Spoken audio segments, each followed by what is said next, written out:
secrets there inside you, Annabelle.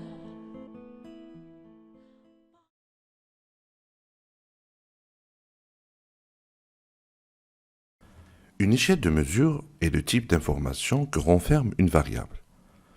À chaque échelle de mesure correspond un ensemble de procédures statistiques bien définies.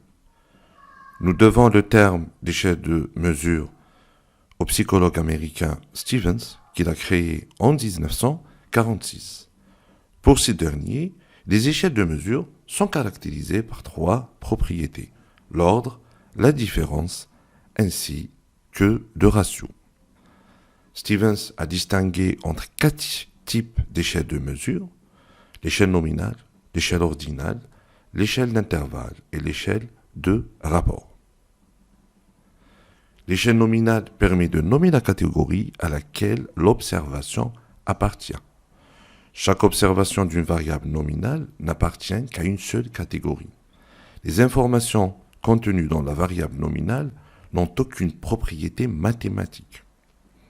Dans une échelle nominale, les observations sont réparties de manière exhaustive et exclusive.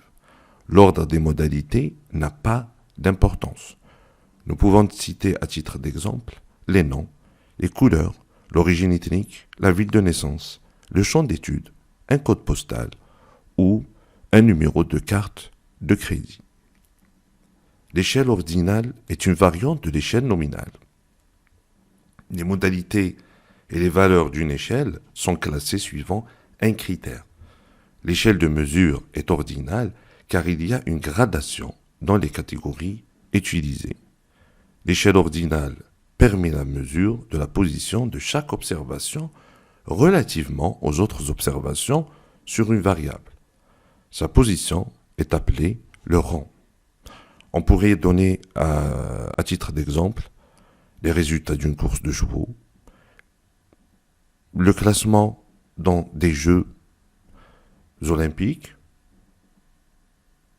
On pourrait aussi donner comme exemple le niveau d'instruction. L'échelle d'intervalle, qu'on appelle aussi l'échelle relative, elle indique sur une échelle abstraite l'intervalle entre la position d'une unité statistique et la position attribuée arbitrairement à la valeur 0. On dit que, dans ce cas, le 0 est arbitraire. Sur une échelle d'intervalle, l'écart entre les deux observations a un sens, mais le quotient ou le rapport de deux observations ne sont pas significatifs.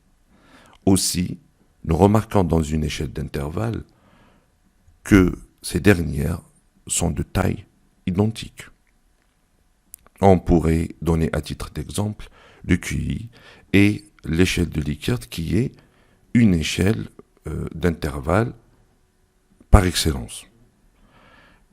Enfin, l'échelle de rapport se distingue par rapport à l'échelle d'intervalle dans le sens où la valeur 0 indique l'absence de la caractéristique étudiée. Le 0 est un 0 absolu.